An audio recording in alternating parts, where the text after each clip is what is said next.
दिल्ली येथे पार पडलेल्या इंडिया AI इम्पॅक्ट समिट दरम्यान झालेल्या गोंधळाच्या निषेधार्थ आज पुण्यात आंदोलन पाहायला मिळालं. भारतीय जनता पार्टी पुणे शहर महिला मोर्चा यांच्या वतीने काँग्रेस युवा मोर्चाने आंतरराष्ट्रीय परिषदेत गोंधळ घातल्याचा आरोप करत तीव्र निषेध आंदोलन करण्यात आलं. अशा उच्चस्तरीय आंतरराष्ट्रीय परिषदेत वातावरण बिघडवणं अयोग्य असल्याचं सांगत कार्यकर्त्यांनी जोरदार घोषणाबाजी केली. या प्रकरणी संबंधितांवर तात्काळ कारवाई करावी अशी मागणी महिला मोर्चाकडून करण्यात आली. या आंदोलनात महिला मोर्चाच्या पदाधिकारी आणि कार्यकर्त्या मोठ्या संख्येने उपस्थित होत्या. आंदोलन करताय नेमकं काय कारण? आज आम्ही जी देशाची प्रतिमा मलिन करायचं काम युवा काँग्रेसने केले त्याच्या निषेधार्थ हे महिला मोर्चा आमची ताकदीने आज रोडवर उतरलेली आहे. जे झालंय ते अत्यंत चुकीचं आहे. 3 दिवसाचं ग्लोबल AI समिट होतं, इम्पॅक्ट समिट होतं आर्टिफिशियल इंटेलिजन्सचं. एवढे 800+ कंट्रीजचे रिप्रेझेंटेटिव्ह आलेत, नेते आलेत, मिनिस्ट्रियल रिप्रेझेंटेटिव्ह आहेत. तर एवढं सगळं असताना आज गव्हर्नमेंट एवढ्या मोठ्या resources, human power, man power, त्याचबरोबर एवढी आर्थिक त्याच्यात उलाढाल करून आपण हे एवढं मोठं ग्लोबल इम्पॅक्ट समिट घेतलं AIचं आणि त्याच्यात एवढा चाइल्डिश बालिश प्रकार म्हणजे आश्चर्य वाटते की त्यांना थोडी सुद्धा शरम हाया नाही आहे की एवढा मोठ्या लेवलचं आज सबमिट होतं आणि तिथं आपण एंट्री चुकीची करावी, आज जावं आणि असे चुकीचे प्रकार करावे याचा आम्ही निषेध करतो. देश आपला अर्धनग्न होऊन तिथे आंदोलन केलं. खूप हे घृणास्पद आहे, लज्जास्पद आहे. म्हणजे हे असभ्य वर्तणूक आहे, खूप चुकीचं आहे. आज म्हणजे आम्हाला आज तुम्ही युवा काँग्रेस पक्षाचं तुम्ही नेतृत्व करता आणि अशा प्रकारे तुम्ही जर आंदोलन करत असाल, आज जाऊन तुम्ही निषेध किंवा जे काही तुम्हाला नोंदवायचं असेल तर हे आज तुम्ही काय केलं, आज भारत मातेची मान शर्मेने झुकली.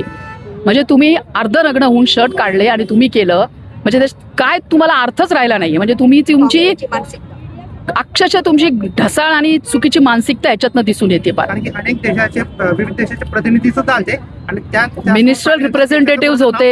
हो, प्रमाणाबाहेर नाव खराब झालं. आज पहिलं असं आर्टिफिशियल इंटेलिजन्सचा आपण पुढाकार घेतलाय. ऍक्च्युली आर्टिफिशियल इंटेलिजन्समध्ये आपला भारत देश हा 3rd ते 4th रँकला आहे. परंतु गेल्या काही डेकेड्समध्ये आपण खूप प्रगती करतोय. आर्टिफिशियल इंटेलिजन्स असं सेक्टर आहे की आपण त्याच्याकडे दुर्लक्ष करून चालणार नाही. ते आपल्याला आज ना उद्या ॲक्सेप्टच केलेलंच आहे आपण, परंतु त्याचे दूरगामी परिणाम आज त्याचा इम्पॅक्ट काय आहे, त्याला ग्लोबल स्केलवर कसं वाढवायचं आहे, ह्या युवा पिढीसाठी आपल्याला सेफ्टीच्या दृष्टीने सुद्धा प्रोग्रेसच्या दृष्टीने सुद्धा हे आपण आता अवॉइड न करणारं आर्टिफिशियल इंटेलिजन्स आहे आणि ते येऊ पाहते आलेलं आहे. अजून मोठ्या प्रमाणात एक्सपांड होणार आहे आणि ह्याच्यावरती एवढी मोठी वैचारिक देवाणघेवाण, टेक्नॉलॉजीची देवाणघेवाण, एवढं सगळं त्याच्यावरती उहापोह होत असताना इम्पॅक्टवरती आज तुम्ही पाहतोय manufacturing sector, industrial sector, health सेक्टरमध्ये तुमचे आज auto robot driver cars drive करतात. सगळ्या सेक्टर्समध्ये तुम्ही सगळीकडे बघतोय आपण की AI हा ऑलरेडी काम करतोय. आपल्याला मोठ्या उंचीवर अजून न्यायचं आहे आर्टिफिशियल इंटेलिजन्स. आणि तुम्ही आज काय केलं, हा काही भाजपचा कार्यक्रम नव्हता, हा देशाचा कार्यक्रम होता, गव्हर्नमेंटनी ऑर्गनाईज केलेला होता. एवढा मोठ्या लेवलवरचं इंटेलेक्च्युअल सबमिट होतं. ह्याचे गांभीर्य आहे का त्यांना की कसं काय तुम्ही करताय? आणि तुम्हाला आज वरिष्ठांचा सपोर्ट असेल तर तुम्ही एवढ्या मोठ्या प्रमाणात टी-शर्टचं छापून घेणं, आतमध्ये इलिगल एंट्री करणं, आत जाऊन असं करणं, म्हणजे हा प्रकार मला असं वाटतं की काहीतरी गंमत घडली का काहीतरी. लहान मुलांच्या वरती हा चाइल्डिश प्रकार आहे, घृणास्पद आहे, असभ्य वर्तणूक आहे आणि याचा आमचा महिला मोर्चा पुणे शहर तीव्र निषेध करते. आज आमच्या चित्राताई वाघ ह्या परत पुन्हा एकदा महाराष्ट्र प्रदेशच्या अध्यक्षपदी त्यांची आजच निवडणूक झालेली आहे आणि आज आम्ही आंदोलन करतोय. त्यांची जी ऊर्जा आहे, ते जे अन्यायाविरुद्ध आवाज उठवतात, तीच ताकद घेऊन आज आम्ही देशाचा जो अपमान झाला आहे त्याचा निषेध करायला सगळ्या महिला भगिनी रोडवर उतरलोय.